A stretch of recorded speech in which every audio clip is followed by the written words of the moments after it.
Welcome to the Fools Rush In STFC podcast.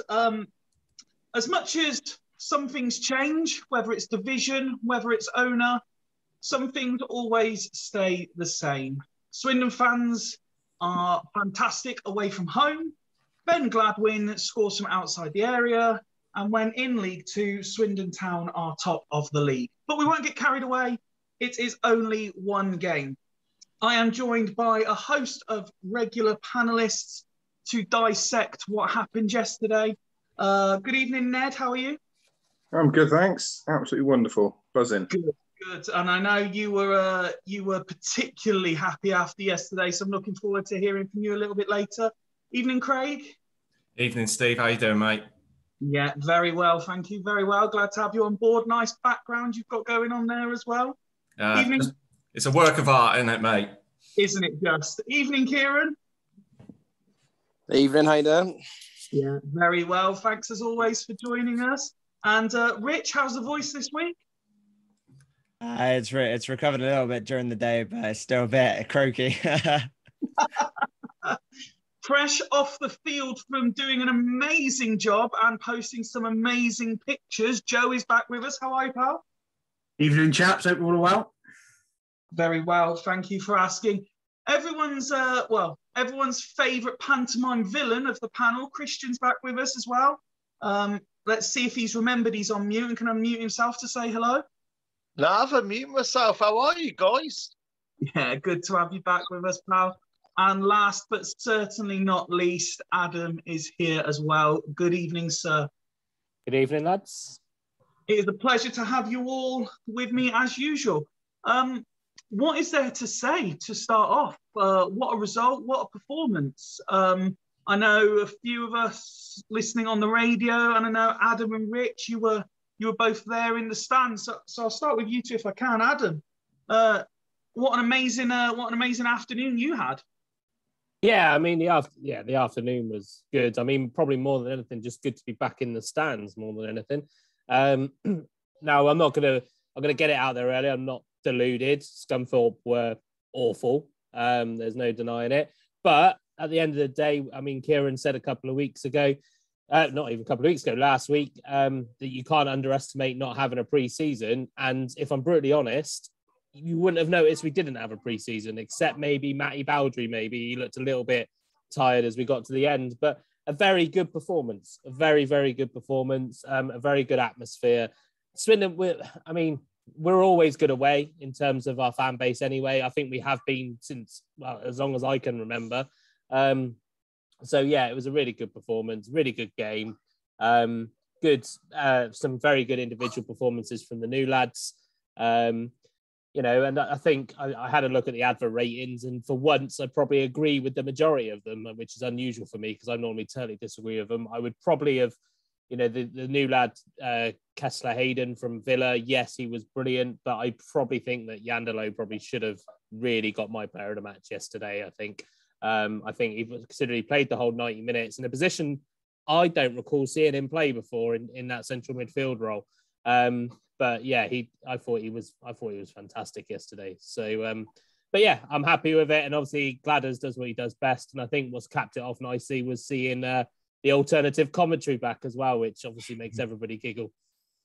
And Adam mentioned the atmosphere there, Rich, and obviously it was great to see all the pictures and particularly the videos of the fans celebrating, of the players coming to the fans to celebrate.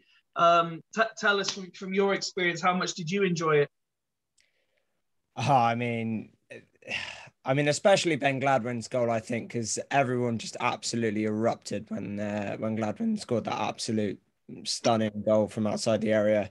I just couldn't believe it. I think everyone just burst into excitement because this is like the first time we've obviously been in a stand or an away stand in over 18 months. So, and I think a few of us remember that amazing night in Northampton when Jordan Lyden scored that goal.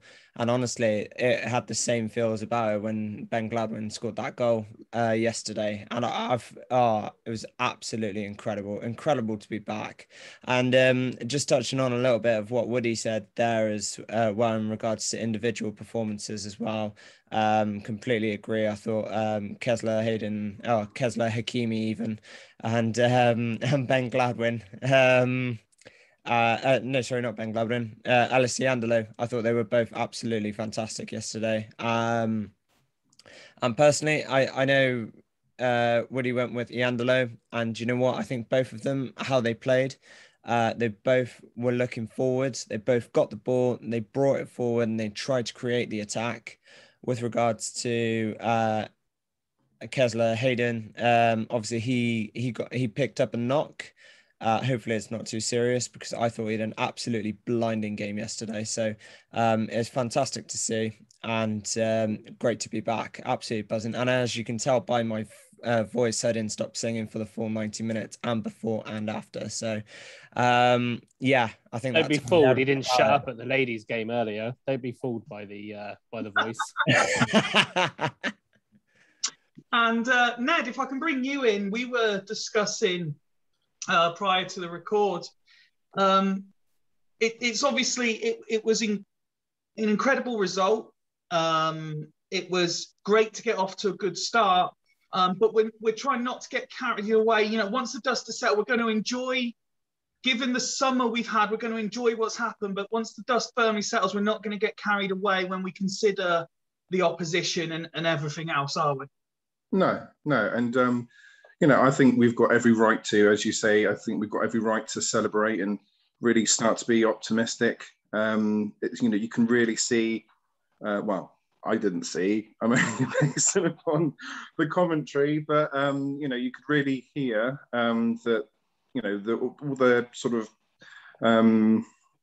the tactics and the gelling together of players is really starting to come together.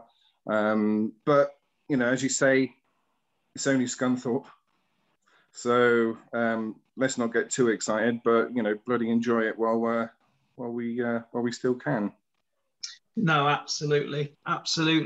But as has been alluded to, the general consensus from those that went and those that listened on the radio and was following various text-based commentaries, the general level of performance was excellent. Considering, I think it was Adam mentioned, obviously, the lack of full pre-season. We were still signing players right up. We even announced a new signing on match day. Obviously didn't feature, but we were signing players all week. So they're not officially had that long together. It's certainly a good starting point. Craig, as someone who mentions quite regularly on these conversations that you've been around Swindon Town a while, you've seen some things. Is it when you see the pictures and the videos going out on social media of the fans, you see the likes of Clem being in the stands and then fans all celebrating with him and stuff. It must bring a smile to your face. Yeah, it does. For me, it was more the symbolic nature of the game actually going ahead with us playing that was, for me, it's going to be one of, I think, regardless of what the result was on Saturday, as good as it was, it's one of those games that you're going to talk about for years to come, I think, because, let's not forget, we were very close to going out of business, I think. And so just for the match to go ahead like it did and to have the performance, albeit against a poor Scunthorpe team, was the icing on the cake for me. It was, it was great. I've mentioned before and previously, I'm not too keen on Clem being in the stands, if I'm perfectly honest with the fans. Don't get me wrong, it's great. But the problem is that can turn sour. I think I said before about Mike Ashley used to do that for Newcastle. I saw randomly a documentary on Gretna when their rise and fall. Their owner used to go into the stands until it all started to go a bit wrong and his health deteriorated and everything else. So I hope that that's just the first, because it's first game of the season. Clem's come in to be with the supporters. Brilliant. No problem with that. But I don't want it to be a regular thing. I prefer him to just sort of keep his distance in the stands, because when that goes wrong, it can go a bit toxic. Football fans are fickle, and Town fans are just as fickle as any other set of fans. So, but yeah, it was, of course, it brought a smile to my face, and what a difference a week makes, because I can't help but feel more optimistic now compared to my 14th place prediction last week. But there's still a long way to go, but we couldn't have asked for a better start at the end of the day. No, I completely understand that. And Christian, that's definitely a sentiment you would tend to agree with, isn't it? Yeah, totally. I totally agree with Craig. I think Clem, for the first home game, do that whole thing, get in the town end, get in with the fans. But after that, get back in the boardroom, get back in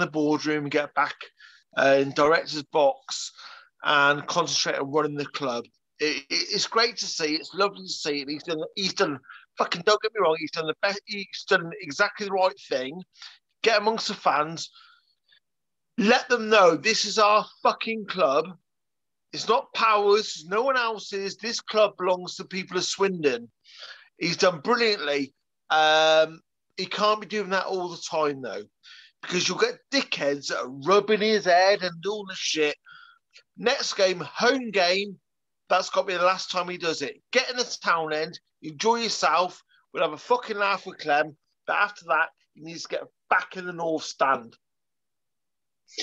And Joe, if I can ask you, obviously that there's been a couple of players mentioned, particularly by Adam and Rich, who were there and witnessed it. But there's quite a few, obviously, as we've alluded to, new players in the team, and largely positive reports and responses to them. I know Simpson came out with quite a bit of praise as well after the game. I mean, I only listened to the commentary on the radio, but it certainly sounded like second half he really got into the game, and he was a bit of a menace. And I mean, you look at the size of the guy, he's going to cause problems, isn't he? Once his fitness gets up and his confidence gets up. But I want to shout out the players that were here for pre-season that stayed. Your Dion's, your Iandelos, Leiden, Baudry. I want all those guys there. I want to shout them out because they didn't have to be here. They didn't have to stay here. And that small core of players is crucial to that result on Saturday, I think. And and I'd say everything's positive, isn't it? I was sat at home 4 or 5 days ago thinking we're going to get cream 4 or 5-0 because we didn't have a team to put out. And all of a sudden we've managed to get enough players in and throw a team together and got a good result. But I'm not in the. I am more optimistic than I was, but I'm not going to get too excited about a win against Scunthorpe, to be honest, because Scunthorpe have got their own problems as well. But the team's going in the right way, and that's the most important thing. And I think if that win can only be a good thing for the team. They know they can go out and do it already, and then there's still going to be players to come in to strengthen us. So I'm still slightly pessimistic about the whole season ahead. I can't see us really pulling up any trees overall, but I don't think at the same coin, I don't think we're going to be in trouble at the other end of the table. So, I take that, to be honest. No, definitely. And we'll go to the man who appears bottom right on my screen, who is currently referring to himself as Dave. The premise of what's being built is obviously a young, attractive style squad. But it can't be underappreciated how big for both the squad and the fans, I think, the announcement on was it Friday that Grant had re-signed.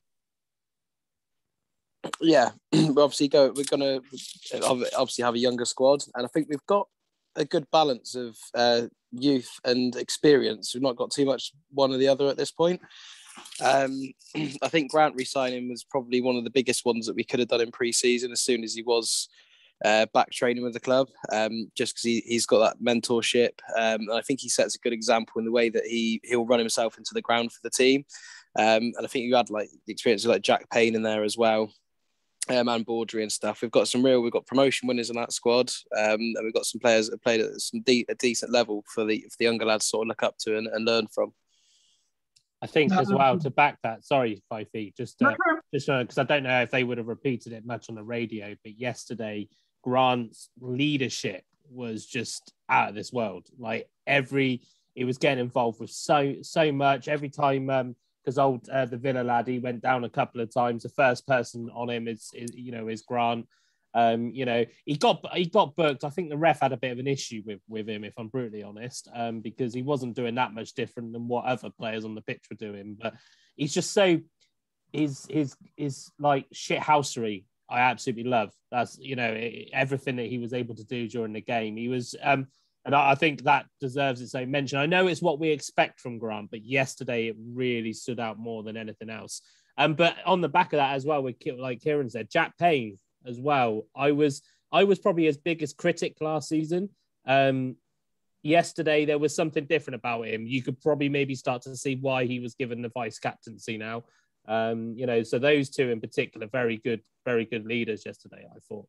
He was pulling all the players after Gladwin scored all over to the stand. You got to love that, because Gladwin wasn't really celebrating that much when he scored. He thought, oh, that's a normal day at the office for him, innit? Just shooting outside the area and scoring. But fair play to Jack Payne there. Yeah, no, absolutely. Did you see when we won the penalty? Like Grant ran half the length of the pitch to congratulate Kessler. I mean, that was just amazing, and also it just shows the team spirit that's been fostered in such a short space of time, because after Payne converted that penalty as well, 2 or 3 players also went and hugged Kessler for obviously doing what he did to win that penalty. I think it's incredible. They look like the way they celebrated the goal, particularly Gladwin's goal, they look like a team that's been playing together for years, not weeks, which I think is absolutely amazing, and testament to Ghana, really, I think, for helping foster that sort of atmosphere.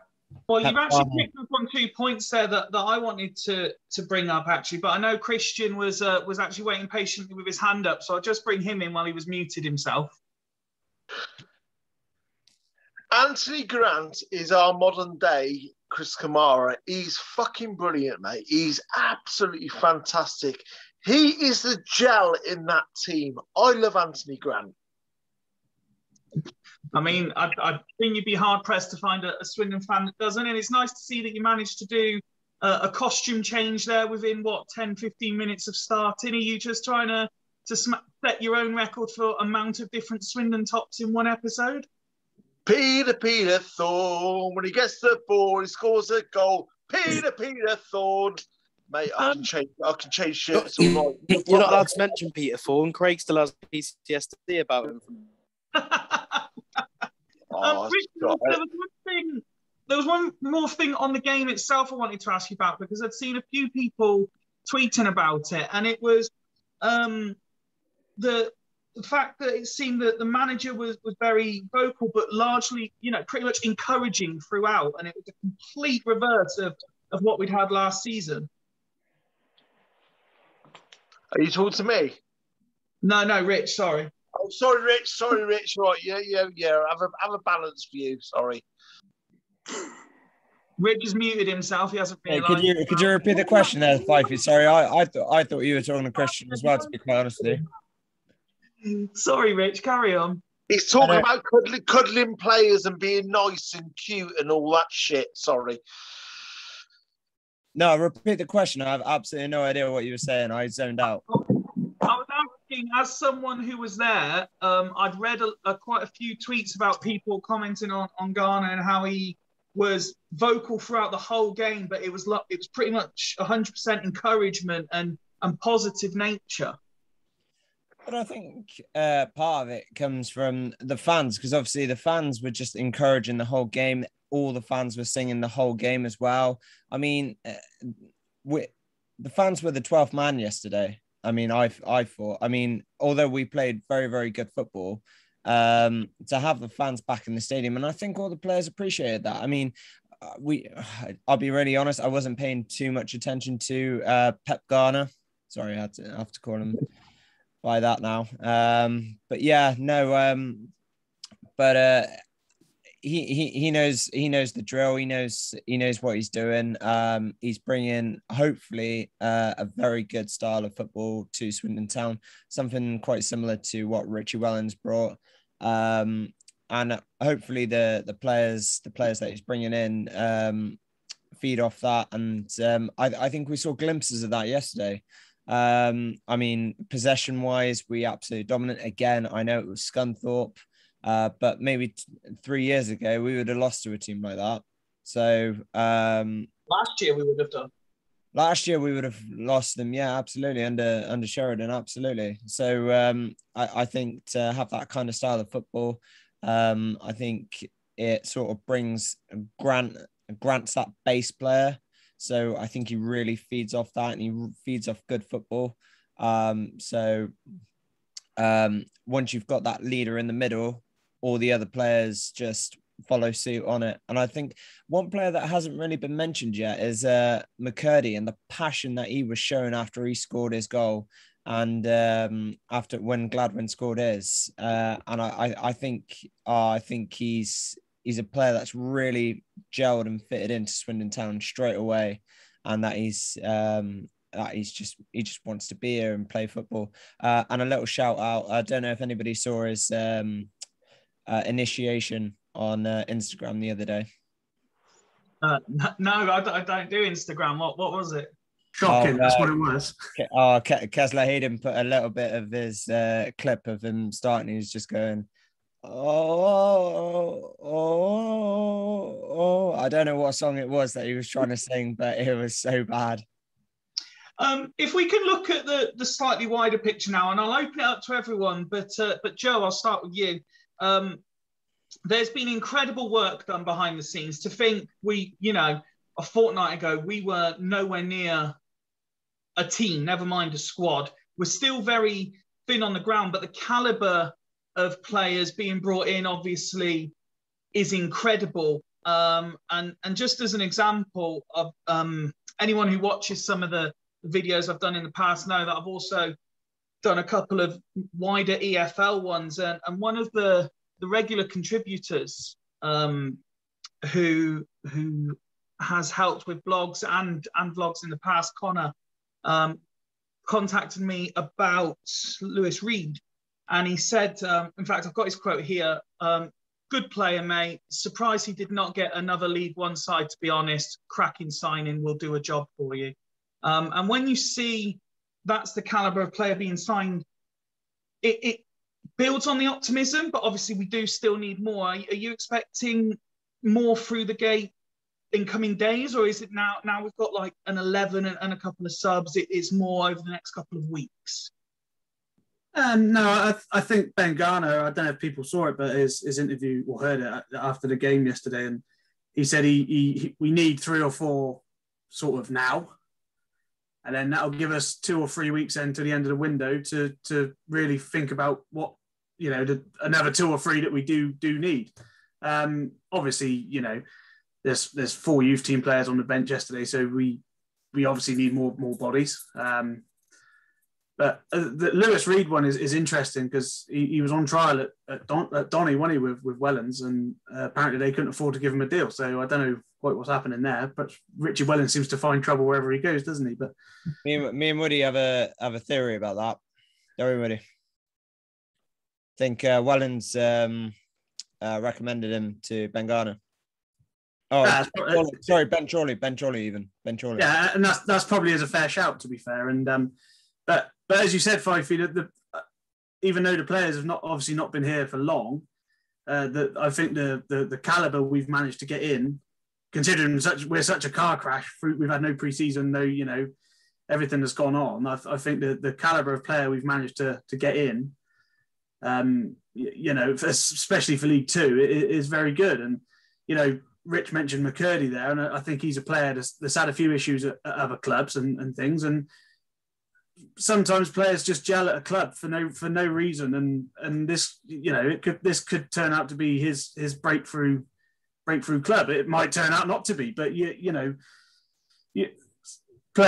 some players seem to come to Swindon and do really well for no apparent reason. And I think certainly yeah, I'd like to think there'll be probably 3 or 4 in the next week or so, and then perhaps 2 or 3 after that, sort of towards the end of the window, when we know what we've got and whether there's any injuries or things like that. Because we've still got a couple of players to come back, of course. Leiden's there, and Odemeo, and there's a couple of others. So yeah, I think I'm impressed personally of the squad they've put together in such a short time.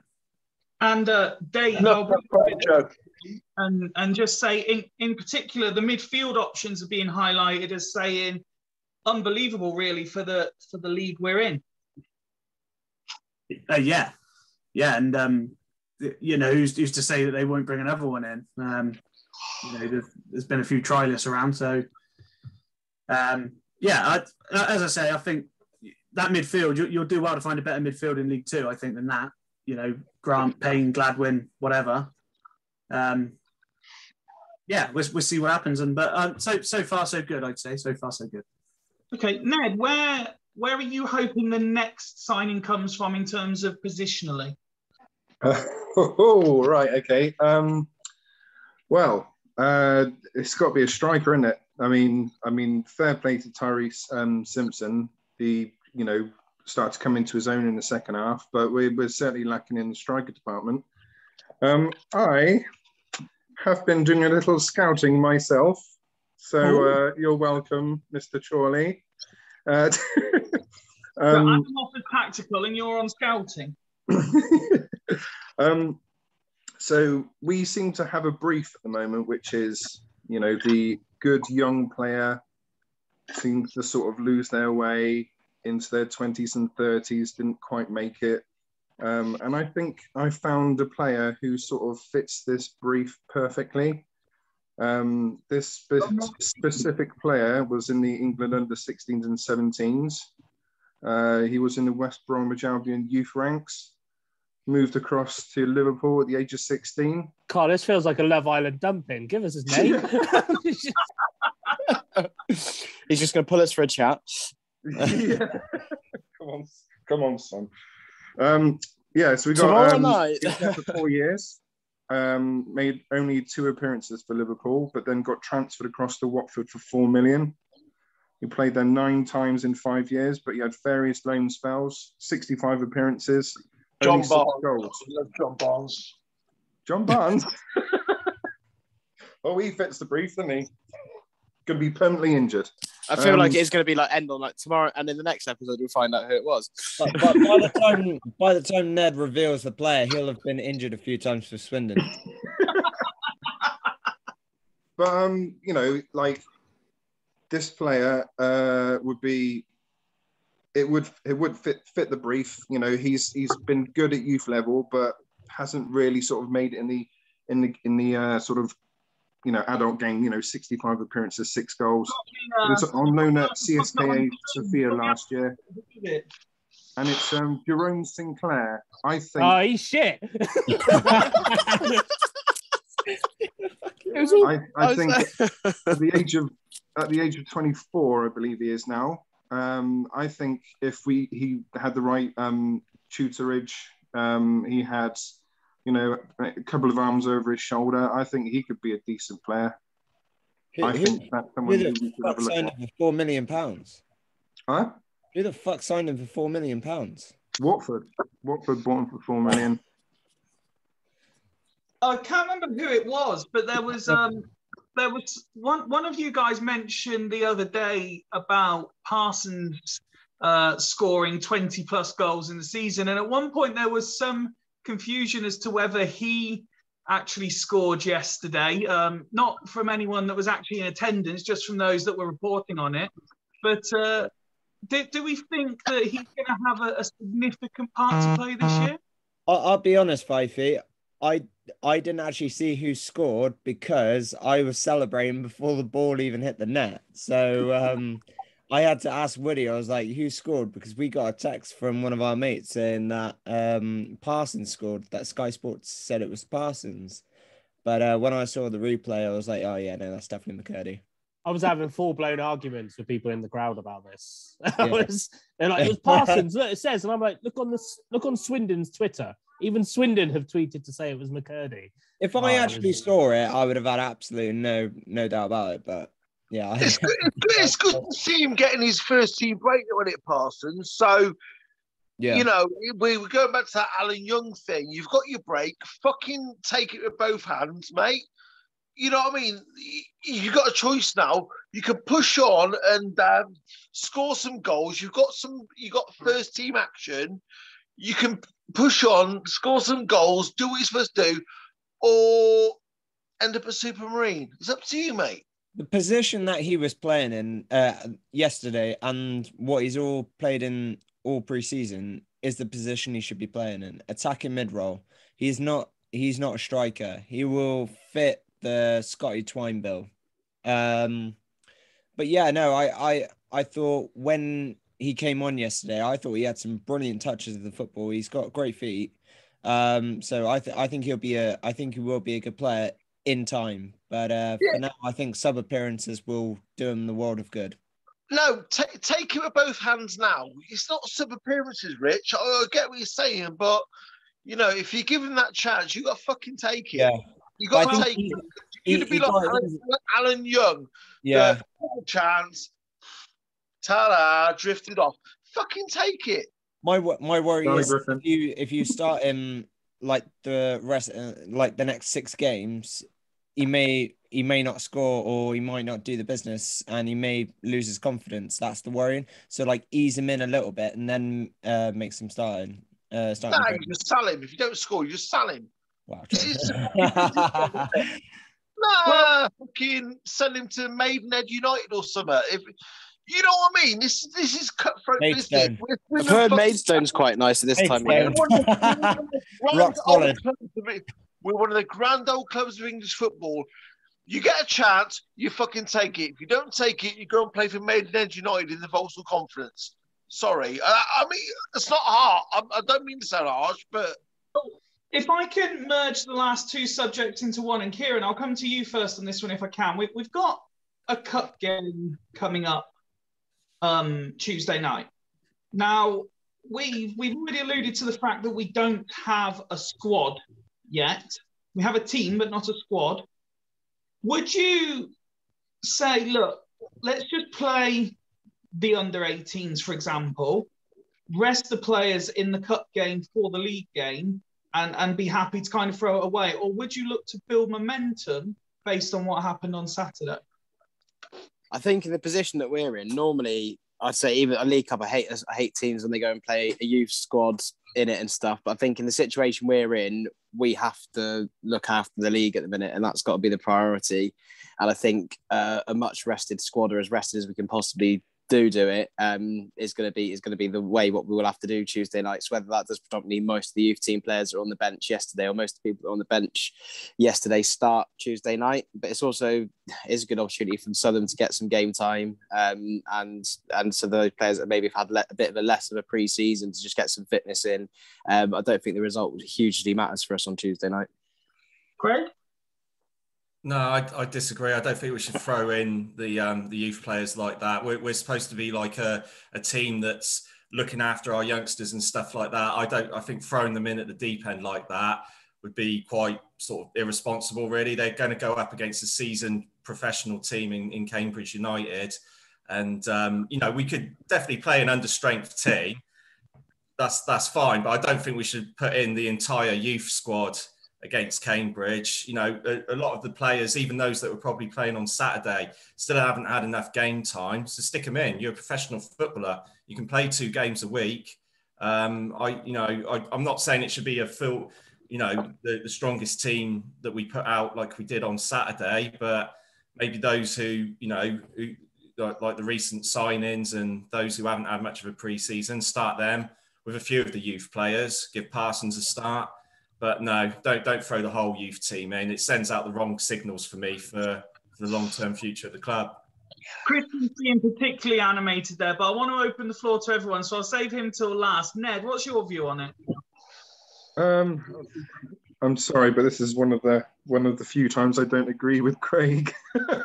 I've got to be honest. I would be resting as many players as possible for this one. I think that I'm not sure what restrictions are that you have to have a certain amount of players playing from the previous game. I don't know, but I wouldn't be as tight as it is for say the Papa John's, where there has to be X amount from the previous game. I don't think those sorts of rules apply from memory. All right. Good. Well, yeah, I'd certainly have that extra lad in goal, whatever his name is. I'd have him in. I wouldn't be playing any of our centre backs for this one. From Scunthorpe. I wouldn't be playing Kane. I wouldn't be playing Rob Hunt. Do you know? I honestly, I wouldn't be playing the Harry McCurdy because he needs to rest, because he is so important for us this year. I mean, if we had another 5 or 6 recognised players who have had a decent pre-season, then we could possibly go for it. But this is Swindon. Our players get injured all the time, so I wouldn't risk it. I know Rob Angus is keen on the cup run, but I wouldn't be too interested in it, to be honest with you. Joe, I'll obviously throw it open to you as well, but do you, I think Ned made an interesting point. When you consider, take Conroy, for example, and his, should we say, injury track record, factor in the pre-season we've had, is he the sort of candidate for throwing a youth team player instead?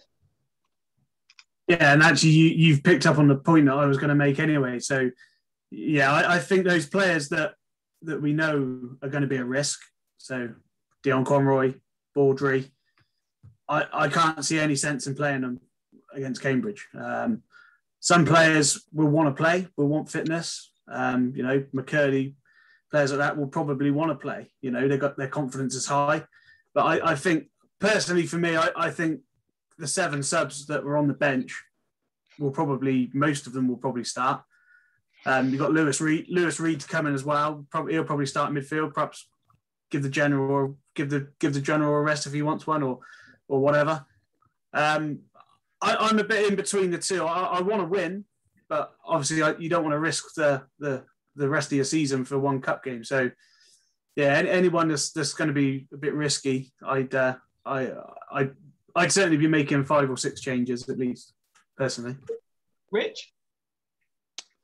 I think an interesting one there that I know a couple have mentioned, but a lot of people think Conroy's more injury prone than Frenchie, and I disagree. I think Frenchie's more injury prone than Conroy. I know Conroy's obviously had the 2 ACL injuries, but apart from that, and I know he's been out for an awful long time, but Frenchie, why was he tired yesterday? He's played a full 90 minutes. When was the last time before that he's played a full 90 minutes? Do you know what I mean? He pulls his hamstring by stretching. So, I think, yeah, I definitely say Baudry definitely needs a rest. We've got players that we know that can do a job. Odemeo, for example, if he's available. And Crinchlow as well. He came on yesterday. He didn't have a lot of time, but he did what he needed to do. And from Huddersfield fans and from things I've seen, he's a good defender, and he'll be very good for us at this level, hopefully. So it'd be interesting to see how those two cope. In terms of the midfield, I think we've got Reed, as they say, he's more than qualified, played a lot of games in the EFL. In League One, went up with Peterborough last season. Don't see what the issue is with that. East, don't know an awful lot about him.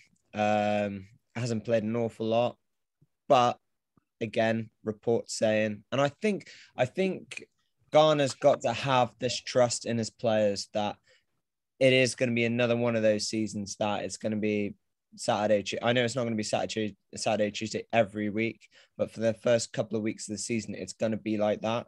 So we've got to be prepared for these kind of games and the kind of weeks where we have 2 fixtures. So, and he's also got to think as well, because we've got a game on Tuesday, we've got a game on Saturday, and then we've got a league game next Tuesday as well. So that's 3 games in a week. So again, he's got to think about it. He's how he's going to do it. Does he substitute one player in and then rotate that player again on Saturday? So he's got to find that balance, and I think he will do that. But it's just about how he does it and who he thinks should be playing in the game on Tuesday night. Adam, a couple of things Rich mentioned there is obviously things that need to be considered. And again, throwing it back to the lack of pre-season and what managers look for, particularly early doors, the flip side to the argument is you're looking to build partnerships, for example. Like they always say, a goalkeeper wants to work with the same back four, or at least the same centre-backs. A midfield unit want to work together early doors to get that feeling, to get that relationship. So that comes into it as well, doesn't it? Yeah, and to kind of talk a little bit about what Ned talked about, there is a registration issue as well. I could be wrong, but I'm pretty sure that whoever was registered for this game yesterday is the eligible squad for the League Cup. I'm sure that's the League Cup rules. So we might not actually have that many to choose from in terms of under 18s to come in. Because you can't register players on a temporary basis either. And there's all sorts of complicated rules around having 25 players registered and all this kind of stuff. And also that I've had, but the other thing is the way that I would approach it, because I don't think the under 18s is an option in terms of in the rules of the thing, and we can't afford a fine for not doing it. I would look at the players that played 90 yesterday and rest them. Just rest them, and anybody who didn't play 90, that's your first 11. That's the way I would do it. Yes, start Lewis Ward in goal. Yes, maybe give. I can't remember who is it. Reed that wasn't eligible yesterday. That's right. Maybe give him 60 minutes. Just to get him a little bit fit, and the same with East and maybe Parsons, as Christian was alluding to earlier. Maybe this is a good opportunity for Parsons to try and get himself on the score sheet. So yeah, and I'm pretty sure. So I think no to playing all the under 18s, but I think we're not allowed to do that anyway. I know Villa did it, but they actually had to get special dispensation to do that when they did it. Was it Liverpool Villa? I can't remember which one it was. But sorry, yeah. So they had, because of the COVID situation. So I wouldn't be surprised if it's more those who played 90 will be rested where possible. I think Frenchie needs to have the Tuesday off. I'd quite like to see, I think he'll give some of the younger ones like Critchlow, the ones that have come from higher up the pyramids, maybe he'll give them a bit more game time. But yeah, normally I'm every trophy is a trophy, but this season we do have to protect the squad a little bit. But yeah, I think, again, it's who we've got to choose from. That's the problem. And if the registered players is an issue, we're probably going to... Okay, Christian, I know you've been waiting patiently to have your say on this. Hang on. Yeah. Do you ever win any games with that team talk, Woody? Fucking hell. Mate, do you want to see my trophy record? It's on Wikipedia. It is men's and women's, mate. Yeah. Where do you stand on the debate as to who should and shouldn't be involved in, Christian? We're not going to win the League Cup. We haven't got an Anton Rodgers, let alone a Don Rodgers, right? So we throw it. Do whatever you want to do. Throw any player you want in. Not a problem. The main, we've got to win the league. We've got to go up. We've got to go up because we're Swindon Town. We've got relegated. All right, we're all getting excited about winning at fucking Scunthorpe United, whatever that fucking is. And the league table, I don't know, what company are we? Harrogate and fucking Forest Green or something like that.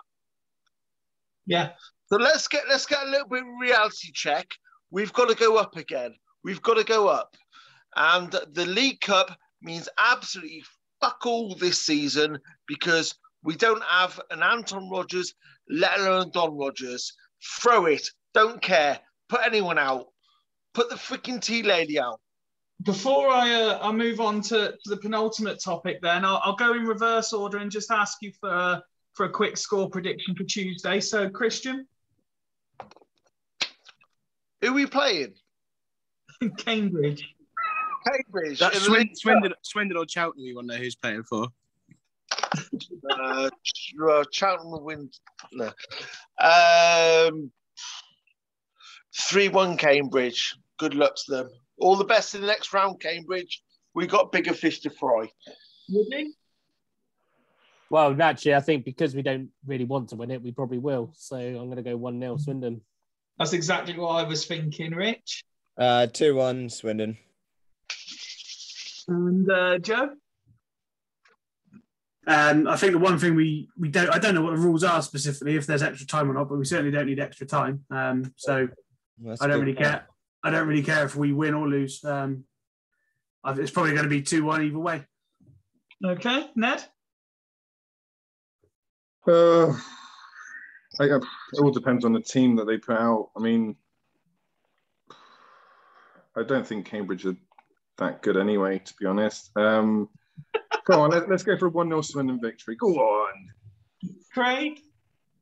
Oh, God knows. I mean, I thought we'd get beat yesterday 1-0. So I was thinking, oh, yeah, we'll probably get beat on Tuesday as well, 2-1. So I'm going to reverse that and go for a Swindon win, 2-1, and watch us get beat now on Tuesday. And Kieran? 1-1, but we'll lose it on penalties. Okay.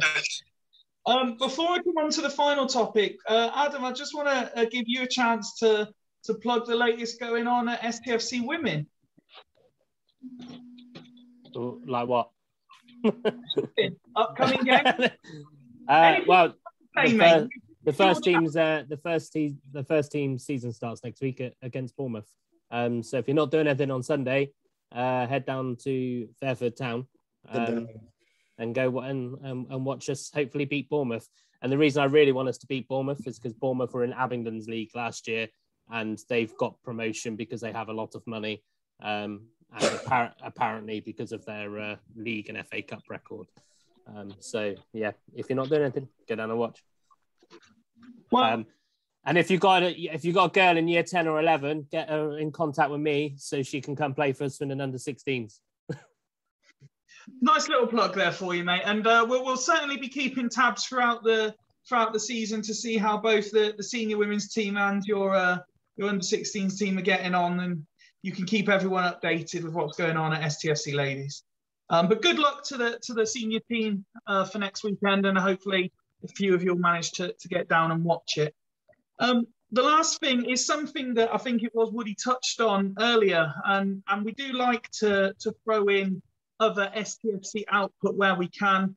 And you guys would have seen on the Fools Rush in WhatsApp that I was very excited and very happy to see the return of Marley's alternative commentary. I thought it was absolutely superb. In fact, I tweeted to say it was arguably his best work yet. Who else has seen it? What did you think? Yeah, it was very, very, very good. Always look forward to seeing them. Very funny, very funny. Did anyone else manage to see it? Did you see it before I messaged you all, or after?